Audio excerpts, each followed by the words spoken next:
오늘 저녁 같이 보실 말씀 히브리서 7장 24절에서 25절의 말씀입니다. 신약 성경 360페이지 정도 되겠습니다.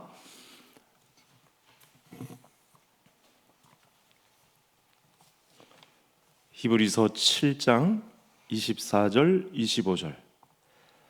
제가 24절, 성도님들께서 25절 읽어 주시겠습니다. 예수는 영원히 계심으로 그 제사장 직분도 갈리지 아니하느니라.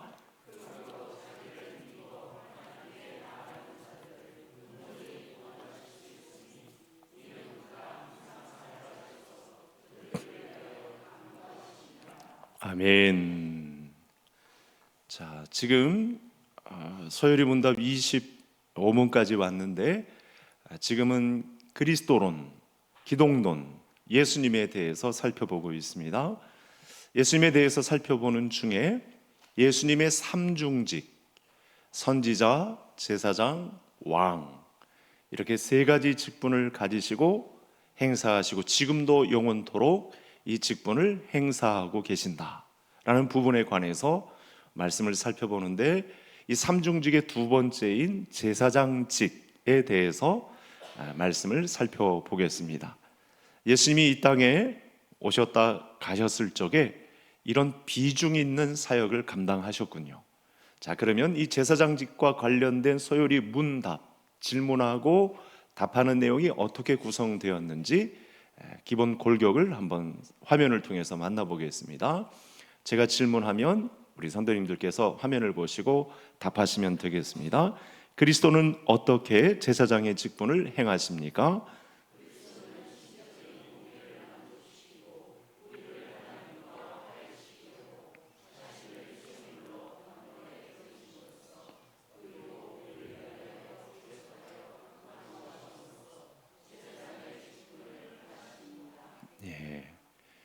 오늘은 이 내용을 가지고 살펴보겠습니다.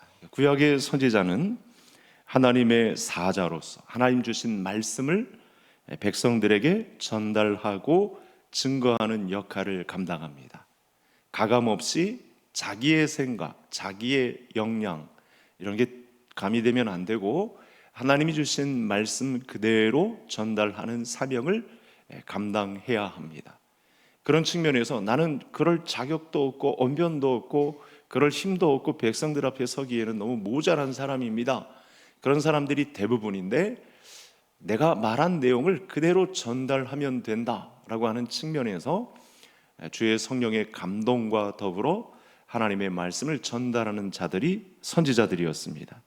그런데 구약의 제사장들은 사람들을 대표해서 하나님께 사람들의 사정을 아뢰고 사정을 아뢰다, 그리고 사람들을 대표해서 중보 기도하는 그런 역할을 감당했습니다.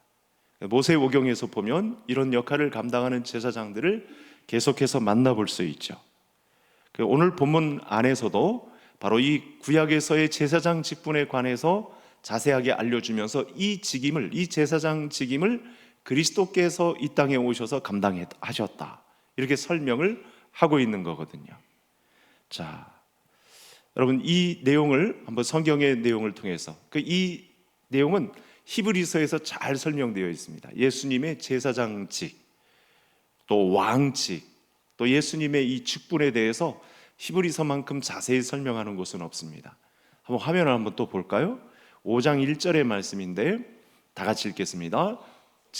제사장마다 사람 가운데서 택한 자이므로 하나님께 속한 일에 사람을 위하여 예물과 속죄하는 제사를 드리게 하나니. 그러니까 백성들의 사정, 일단 기본적으로 다 죄 가운데 있습니다.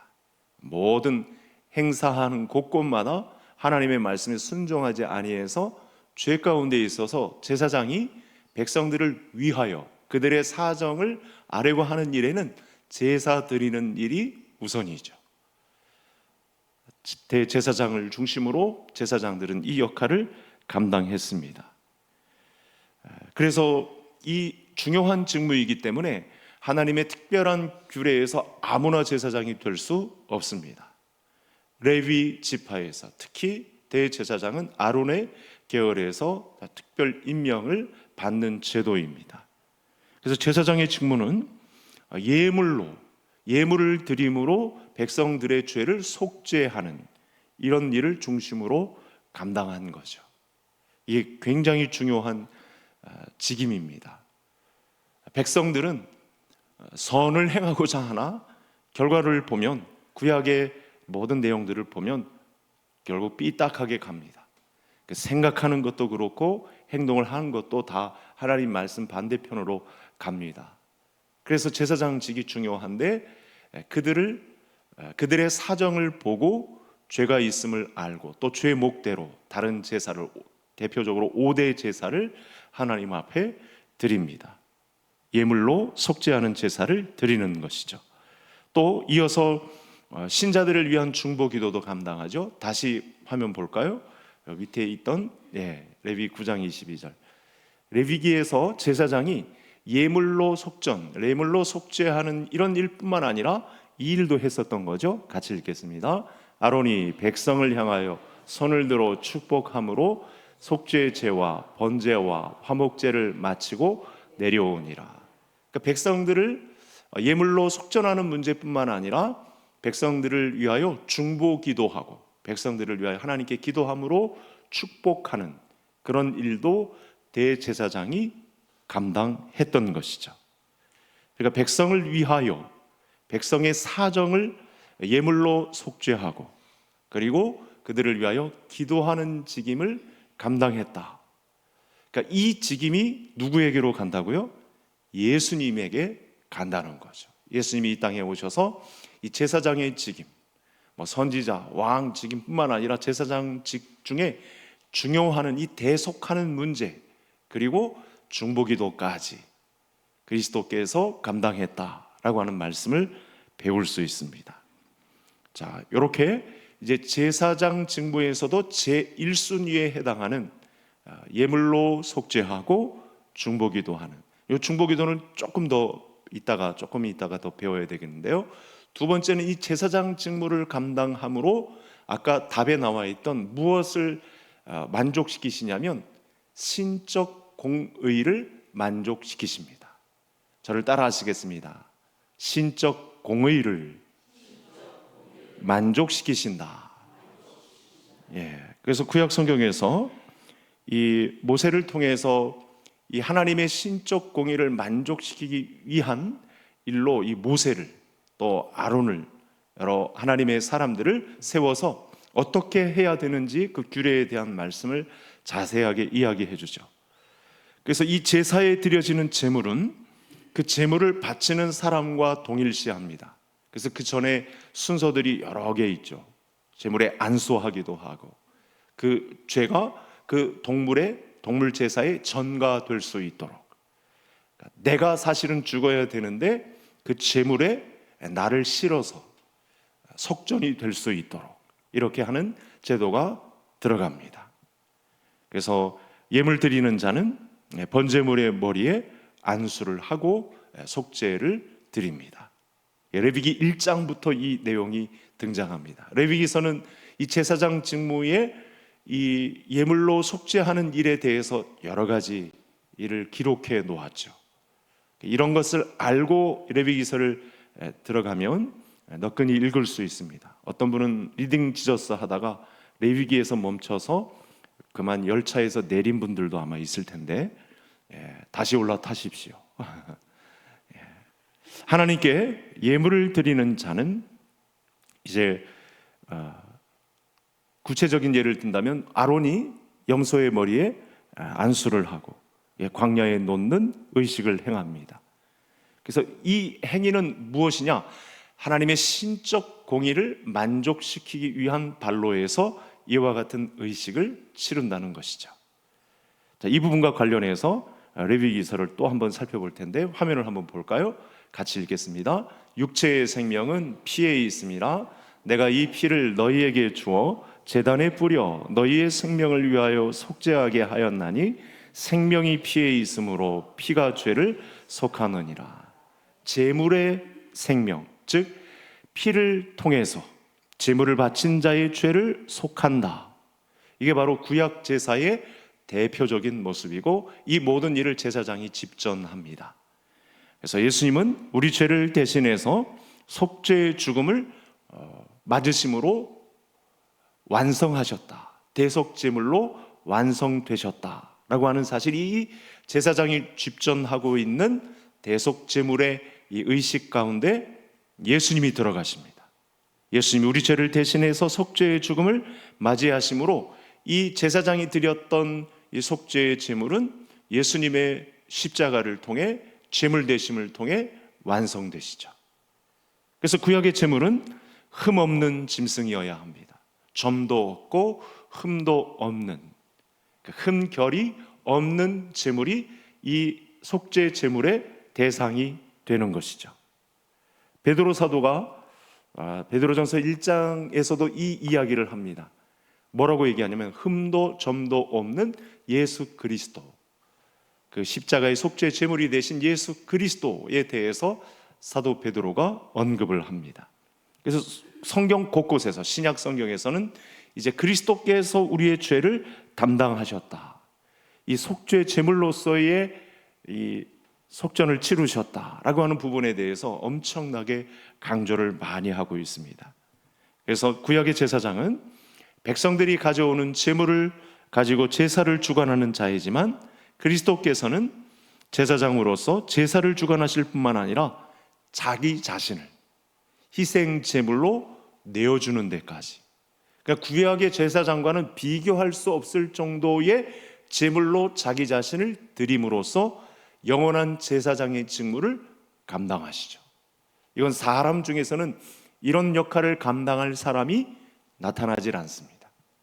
하나님의 구원 계획에 의해서만 자기 자신을 제물로 내어주기까지 하시는 제사장의 직무를 독특하게 단 한 분만이 감당하실 수 있는 이 속죄 제물이 되셨다고 말씀합니다. 그래서 범죄자는 그럼 죄가 가져온 죄값을 치러야만 자유하죠. 반드시 우리가 행한 이 죄값을 치러야만, 그 값을, 속전을 치러야만 완전 자유할 수 있습니다.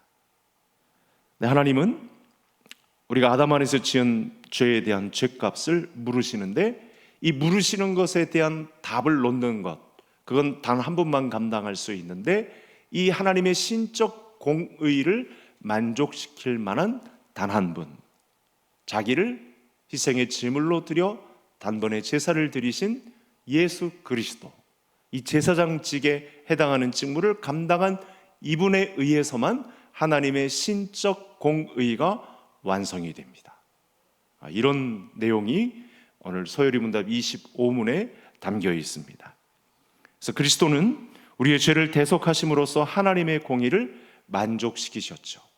사람 중에서는 이 양쪽의 두 부분을 만족시킬 만한 사람은 이 세상에 존재하지 않습니다. 오직 사람이 되신 그리스도만 하나님의 신적 공의를, 사람 편에서 죄값을 치른 자유함, 이 두 부분을 완벽하게 완성하실 수 있는 분은 제사장 되신, 그리고 제사장이시면서도 자기 몸을 단번에 희생 제물로 드리신 예수님밖에 이 역할을 감당할 분이 없으신 거죠.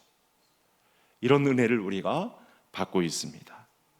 그래서 이 부분을 사도 바울은 어떻게 해석하고 있냐면 굉장히 진일보된 놀라운 혜택, 우리가 얼마큼 큰 축복 가운데 있는지를 대제사장 되신 예수 그리스도께서 이루신 이 희생 제사의 그 값, 그 엄청난 혜택이 얼마만한 것인가에 대해서 이렇게 말하죠. 화면을 한번 보시겠습니다. 같이 읽겠습니다. 곧 우리가 원수 되었을 때 그의 아들의 죽으심으로 말미암아 하나님과 화목하게 되었은즉 화목하게 된 자로서는 더욱 그의 살아나심으로 말미암아 구원을 받을 것이니라. 엄청난 은혜고 엄청난 혜택입니다. 여기서 이런 은혜는 당연하게 여기면 안 됩니다. 큰일 납니다. 예수 그리스도께서 대제사장 되실 뿐만 아니라 우리에게 그 죄값을 치른 자유에 해당하는 부분과 하나님의 신적 공의를 만족시키신 그런 측면에서 사도 바울은 어떻게 정의를 했냐면 우리 죄인된 우리와 하나님 사이에 화목함을 이룬 존재가 그리스도, 이렇게 말합니다. 그러니까 구약에서 많은 믿음의 백성들이 기다렸던 메시아는 바로 이분이죠. 그리스도는 바로 이분입니다. 이 하나님 편에서의 신적 공의와 우리 편에서의 죄값을 치른 자유에 해당하는 부분을 예수 그리스도께서 양쪽에서 다 완성하셨는데, 사도 바울은 이것을 화목되었다, 화목제물이 되었다, 화목하게 하셨다, 이렇게 표현을 했다는 것입니다. 신자들은 그래서 그리스도가 하신 일을 깨닫고 자신들이 하나님과 화목하게 되었음에 반응하며, 우리가 할 일은 뭐냐면 이런 말씀을 깨달은 이후에 기도로서 고백하는 것이 중요합니다. 그러니까 이 종교와 기독교의 차이는 이런 거죠. 종교는 이게 자꾸 모자라다고 생각해서 예배 전에 올 때 자기가 목록을 가지고 적어 와가지고 노트까지 해가며 하나님 앞에 이거 들어주셔야 됩니다, 이런 식으로 접근을 해요. 그게 종교입니다. 그런데 기독교는 어떤 것이냐면 하나님 편에서 신자에게 이루신 그 자유와 신적 공의가 무엇인가에 대해서 고백하는 자리에 서는 거예요. 그게 신앙 고백입니다. 그런 자리에 자꾸 서셔야 돼요. 그런 자리가 예배의 자리입니다.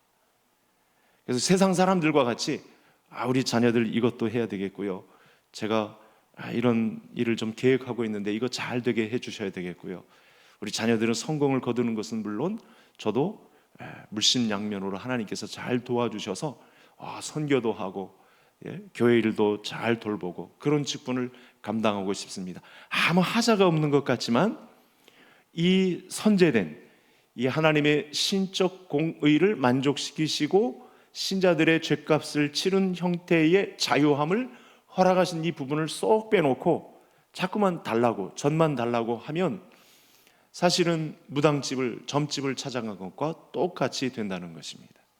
우리가 소요리 문답을 공부하면서 하나님이 내게 맡기신 직분을 감당하기 위해 이 교리를 잘 정립하는 것이 중요합니다. 이런 내용만 살피고 그 은혜에 의해서 우리 입술의 고백을 신앙 고백하는 것만 해도 사실은 신앙생활은 벅찹니다. 그렇게 신앙생활을 해야 되는 것이죠. 그리하면 하나님을 기쁘시게 하는 백성들 가운데 서게 됩니다. 그래서 구약의 제사장 직분과 이 그리스도의 제사장 직분 사이에는 차이가 있습니다. 마땅히 사람이 제사장이 되어서 하나님의 일을 감당한다고 해도 여러 하자가 발생하거든요. 근데 그리스도께서 그래서 제사장이 되셨는데 이 둘 사이에는 너무나 큰 차이가 있습니다. 첫 번째는 그리스도가 인간 제사장과는 다르게 아까 말씀드린 대로 자기 자신을 희생 제물로 바쳤다는 거예요. 그래서 그리스도의 제사장직을 완벽하게 감당한 거죠. 자기 자신을 희생으로 드리니까요. 구약에 그런 제사장은 없습니다. 또 이 때마다 새로운 제물로 바쳐야 했던 구약의 제사장과 달리 그리스도는 이 자기를 희생 제물로 드린 것에 대해서 성경은 어떻게 평가하냐면 단번에 드리셨다, 이렇게 표현을 합니다.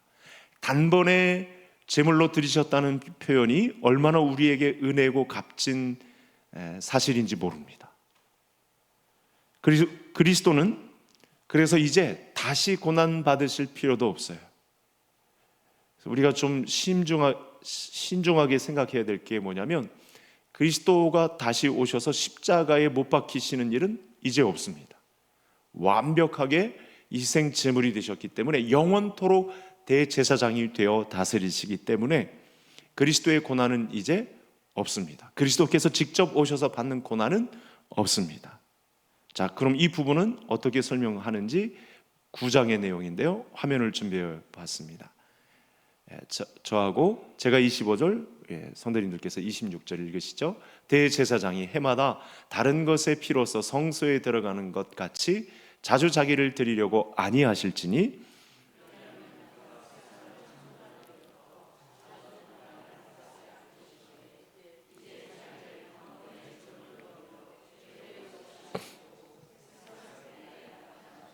예, 그러니까 단번에 많은 사람의 죄를 한꺼번에 다 담당하셨기 때문에 지나간 세대 그리고 올 세대, 알파와 오메가 사이에 예수 그리스도께서 중간에 십자가에서 희생 제물을 치르심으로 사실은 그 모든 자기 백성의 구원을 위한 희생 제물로 단번에 드리셨기 때문에 더 이상의 희생 제물, 더 이상의 제사는 필요 없게 되었다.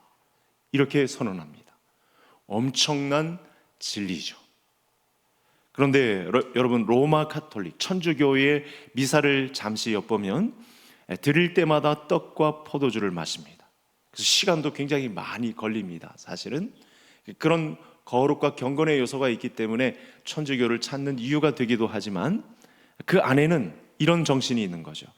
떡과 포도주가 예수 그리스도의 실제 몸과 피로 변한다는 화채설을 주장하고 있기 때문에 이제 우리가 2주 후에 성찬식을 하는데 그때 기도하고 먹는 성찬 떡과 포도주는 직접 예수님의 몸과 피다, 이렇게 선언을 해버리거든요.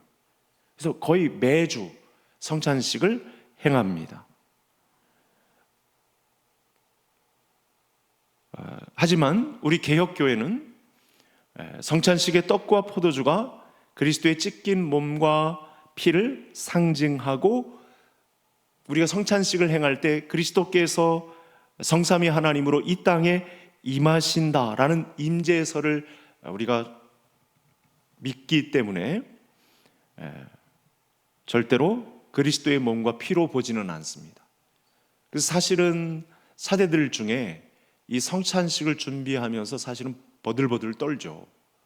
예수 그리스도의 몸과 피로 변한 포도주와 떡이기 때문에 굉장한 그 위험도 있고 사실은 실수할까 봐 떨고 있는 그런 모습도 발견하게 됩니다.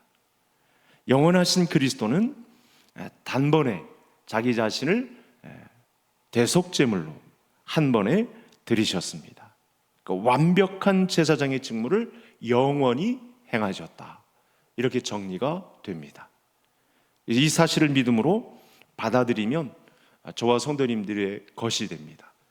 대제사장으로서 단번에 희생 제물이 되셔 우리를 그 죄값에서 자유롭게 하신 대제사장 되신 예수 그리스도가 내 영적 재산이 되는 거죠. 이걸 믿음으로 고백하게 되면 이런 은혜를 자기의 백성, 자기의 자녀들에게 믿음으로 주셨습니다. 이것이 바로 은혜에 의한 선물이라고도 합니다. 그래서 다시 그리스도를 죽이는 일은 우리 안에 어떤 형태로든 있으면 안 된다. 이게 그 이단들에게서 나타나는 특징들이죠. 그리스도를 다시 죽게 만드는 그런 일 가운데 망측한 일들을 벌이고 있는 거죠. 이미 그리스도께서 이미 이루신 일에 대해서 우리는 누리면 됩니다. 그 은혜를 사모하면 됩니다. 단번에 십자가의 죽으심으로 이 사역을 완성하신 그리스도는 그럼 지금 무엇을 하실까? 이 부분을 살피고 이제 오늘은 마감하려고 합니다. 승천하셔서 하나님 우편에 계신데 그러면 지금 무엇을 중심으로 사역하실까? 단번에 희생제물이 되신 예수님께서 쉬고 계실까? 그 표현은 맞기도 하지만 다 설명하는 것은 아닙니다. 대속사역을 완성하신 예수님께서는 우리의 부족함, 우리가 이 오고 가는 세대, 이제 마지막 심판 전까지 있는 이 세대를 위해서 예수님은 끊임없이 일을 하고 계시죠. 어떻게 일하고 계시느냐? 여러분 화면을 한번 볼까요? 예. 자, 같이 읽겠습니다. 누가 정죄하리요? 죽으실 뿐 아니라 다시 살아나신 이는 그리스도 예수시니 그는 하나님 우편에 계신 자요 우리를 위하여 간구하시는 자시니라. 대제사장이니까 아까 제가 처음에 두 가지 이야기를 드렸잖아요. 예물로 속죄를 하실 뿐만 아니라 아론과 같이 이렇게 축복하는 기도의 현장에 있으셨다고 했죠. 그래서 히브리서 안에서 예수님의 이 기도하시는 모습을 어떻게 표현했냐면 그 기도하실 때 주된 내용을 우리를 보고 이렇게 표현을 하시는 거예요. 한번 들어보십시오. 히브리서 4장의 내용인데, 우리에게 있는 대제사장은 우리의 연약함을 동정하지 못하실 자가 아니요. 이건 무슨 말씀이죠? 우리를 잘 동정하신다는 거예요. 우리의 사정을 알고 우리의 이 죄로 인한 연약함마저도 그 사정을 너무나 잘 알아주신다는 거예요. 그냥 냉정하게 내치고, 너 죄를 그렇게 반복해서 짓니? 내가 그러지 말라고 했지. 이게 이렇게 말한 지가 몇백 번이니, 몇 수천 번이니, 그러면서 막 엉덩이 때리고 볼기짝 치고 뭐 이렇게 냉정하게 우리를 모른 척 하시는 분이 아니고, 동정하지 못하실 리가 아니다. 우리의 연약함을 동정하지 못하실 리가 아니요, 모든 일에 우리와 똑같이 시험을 받은 자로되 죄는 없으시니라. 이렇게 표현하거든요. 그러니까 지금 예수님께서 부활 승천하시고 하나님 우편에서 주로 하시는 일이 뭐라고요? 중보기도 하시는 일이다. 그러니까 그 중보기도 하시는 일을 문명의 히브리서 기자는 동정하신다. 우리의 사정을 알고 도와주시기를 기뻐하신다. 또 다른 성경에서는 그리스도의 영으로서 이 일을 또 적극 개입하시는데, 성령이 하시는 일에 적극 개입하셔서 우리를 변호하시죠. 법정에서 난처하게 공격만 당하고 있는 우리 신자들을 그냥 내버려 두지 않고 법정 변호인으로서 당당하게 나서서 말할 수 있도록 변호하시는 분으로 소개를 하고 있습니다. 그래서 하나님 앞에서 우리를 위한 대언자가 되시죠. 따라서 그리스도의 제사장 사역은 이 지상의 사역 이미 마치시고 올라가셨고, 이제 천상에서 하나님 우편에 계시면서 사역하시는 두 가지 사역으로 볼 수 있겠습니다. 그리스도가 자신을 희생제물로 바치는 대속 사역, 이게 처음의 사역이었다면, 이제 후자에 해당하는 사역은 이 대속 사역에 근거해서 우리를 동정하시는 중보자로, 중보 기도자로 그렇게 우리를 유심히 바라보고 계시죠. 구약 시대에 이런 형상이 그 성전 안에 여러 가지 기구들과 그 성막의 형상을 한번 보시면서 대제사장이 행하던 그런 모습을 보시면 이게 매치가 됩니다. 성전 마당의 놋 제단에서 짐승을 태우죠.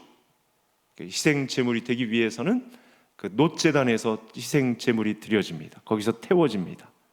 또 성소 안에서 금단 위에 드려지는 분향으로 표현되죠. 그 놋 제단에서 태워진 숯을 가지고 와가지고 성막 안에 성소에 금향단에 불을 사릅니다. 그러면 그 향이 기도로 올려지는 것과 같은 그리스도의, 그래서 성막 안에 벌어지고 있는 모든 내용은 사실은 그리스도를 예표하는 모든 행위와 의식이 됩니다. 제사장직과 관련해서, 그래서 구약을 성경을 읽으실 때, 지금 신명기 넘어서 여호수아로 들어왔잖아요. 이 모세오경을 읽을 때는 이 성막에서 행해지는 제사장 직무와 관련돼서 행해지는 모든 곳에서 그리스도의 제사장직에 대해서 묵상할 수 있습니다. 그래서 성경에 채택이 된 것이죠. 사실은 모세오경이. 자, 보통 신자들은 이 대속 사역에 대해서는 잘 알고 있지만 그리스도의 이 부활 승천하신 이후에 하나님 우편에서의 중보 사역에 대해서는 잘 신경 쓰지 못할 때가 너무 많아요. 그 신경 쓰지 못하다는 증거가 뭘까요? 많은 사람들이 이를 저지르고 기도합니다. 일단 저지르러 놓고 하나님 수습해 주세요, 이런 식으로 기도를 활용한. 그러니까 그리스도의 중보 사역에 대해서 모르면 내가 먼저 일을 저질러요. 그러고 하나님 날 안 도와주신다고 막 떼쓰기도 해요. 그 순서가 잘못된 거죠. 이 대제사장직의 두 가지 사역만 놓고도 이 희생 제물이 되신 것과 중보 사역에 대해서 알면 모든 일에 앞서서 무엇하게 됩니까? 기도하게 되는 거죠. 어떤 중요한 일을 내가 먼저 그냥 세상 순리에 따라서 이렇게 해도 되는 거야, 이런 식인데, 그리스도를 알면, 그리스도의 대제사장직에 대해서 알게 되면, 중보기도 사역에 대해서 알게 되면 그런 일은 비신앙적인 것이 되는 것입니다. 그러니까 모든 일을 인격이신 대제사장 예수 그리스도와 의논하게 되는 기도의 자리에 가게 되는 거죠. 믿을 수 있기를 바랍니다. 네. 이런 경로에 우리가 이런 믿음의 수준으로까지 올라가야 되는 거죠. 우리 자신을 한번 잘 되돌아보세요. 내 마음대로 한 게 너무 많잖아요. 어떤 일을 하기 전에 그냥 내 힘으로 할 수 있어, 이건 너끈히 이길 수 있어, 그러면서 했다가 낭패를 본 일이 얼마나 많습니까? 뭐 때문에 이런 일이 발생하죠? 중보자 대신 예수 그리스도의 사역을 놓치고 있으니까 이런 일들이 막 행해지는 것입니다. 자, 이 화면을 한번 보실까요? 누가 정죄하려? 8장 로마서 다 넘어갔나요? 누가 정죄하려? 다시 한번 읽겠습니다. 누가 정죄하려? 죽으실 뿐 아니라 다시 살아나신 이는 그리스도 예수시니 그는 하나님 우편에 계신 자요 우리를 위하여 간구하시는 자신이라. 여러분, 이렇게 기도하고 계신데 예수님의 기도하시는 모습을 우리가 내팽개칠 수 있을까요? 절대로 그러면 안 되는 거죠. 큰 신뢰가 되는 거죠. 그리스도께서 나를 위해서 일하고 계신데 그분과 맞닥뜨려 기도는 못할 망정 회방은 하지 말아야죠. 이런 위치에 그리스도께서 제사장 직임을 감당하신 것입니다. 여러분, 오늘 25절도 한번 볼까요? 성경 7장 25절 같이 읽겠습니다. 그러므로 자기를 힘입어 하나님께 나아가는 자들을 온전히 구원하실 수 있으니 이는 그가 항상 살아계셔서 그들을 위하여 간구하심이라. 아멘. 이 사실을 아는 자만이 쉬지 말고의 기도를 드릴 수 있습니다.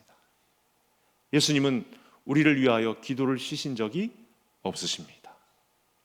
창세전부터 그 영원까지 이 간구하심을 우리를 위하여 놓으신 일이 없습니다. 그러니까 이 사역을, 그리스도의 제사장직 사역을 아는 자만 데살로니가서에 쉬지 말고 기도하라, 나는 기도하기를 쉬는 죄를 범치 않겠다라고 하신 이 기도가 가능해집니다. 여러분, 우리 인간 세상에 이런 신적 공의를 만족시킬 만한 그리스도의 능력이 있는 신자로서 위치할 수 있다. 엄청난 은혜를 주신 거죠. 이 하늘의 신령한 것을 사모하며 설 수 있는 신자의 위치가 그리스도의 대제사장직을 닮아서 그분이 기도하고 있는데 나도 손 놓고 있을 수 없다, 나도 가만히 누워 있을 수 없다, 내가 이렇게 허송세월 할 수 없다, 그래가지고 교회를 중심으로 믿음 생활을 감당하며 기도의 자리를 하루 온종일 놓지 않을 수 있다는 거죠. 여러분, 오늘의 말씀을 반드시 기억하고 남은 평생 나를 위하여 간구하시는 예수님과 함께 기도의 자리에 쉬지 않고 서 있는 우리 모든 성도님들 되실 수 있기를 바랍니다. 그런 자리에 우리를 올려놓으셨다고 하니 얼마나 감사한 일입니까? 이런 사실을 알아야 서열이 문답을 묻고 난 이후에 직분자로서 예수님의 사람 교회의 제자로서 설 수 있는 거죠. 그래야 성경적인 교회를 이루어가는 집합체가, 그런 공동체가 되는 것이죠. 기도의 동기와 목표가 순수하지 못해도 때로는 노골적으로 육신의 정욕과 안목의 정욕과 이생의 자랑으로 점철된 우리라고 할지라도 예수님은 어떻게 하세요? 영원토록 그 간구하는 기도의 자리를 놓으신 적이 없다고 하십니다. 그리스도는 계속하여 간구하심으로 우리의 기도의 수준도 높여주시죠. 우리가 10대 때 오래 믿은 분들은, 또는 20대, 30대 때 드렸던 기도와 지금의 기도는 달라져야 합니다. 그리스도께서 우리를 위하여 간구하심을 보게 되면 기도의 수준이 전 지구촌화 되는 것이고 세계와 열방을 향한 그런 기도로, 영혼 구원을 위한 기도로 바꿔지게 되겠죠. 자, 이제 말씀을 마치겠습니다. 예수님의 마지막 순간 기도는 어땠을까? 이 지상에서 아버지와 제가 하나가 된 것 같이 저들도 하나가 되게 하옵소서. 요한복음 17장 대제사장으로서 이 지상에서 마지막 기도드린 내용이 되었습니다. 이렇게 성육신하신 예수님은 우리를 위하는 영원하신 대제사장이 되어주셨습니다. 이런 큰 은혜를 우리가 받고 있습니다. 우리는 오늘도 별 생각 없이 일상을 살아가지만 그리스도께서 하시는 일과 중보하심에 의해서 여러분 오늘 우리가 오늘 하루를 마쳤다고 생각이 드시는지요? 그렇죠? 그리스도께서 중보하시지 않으셨으면 오늘의 예배 자리에 저와 성도님들은 없을 수도 있습니다. 우리의 열심과 준비와 기도 이전에, 우리의 자격과 우리의 인간의 됨됨이 이전에 그리스도의 사랑과 열심, 우리를 향한 기도가 있었기에 오늘의 내가 있었다. 오늘의 말씀을 살펴보고 이렇게 정리해 볼 수 있겠습니다. 이 믿음에 감복하시고 쉬지 말고 엎드리시고 이 믿음을 내게 전해주신 그리스도께 항복하고 믿음의 사람의 길을 열어가시는 그런 축복이 함께하기를 간절히 소원합니다. 하나님 아버지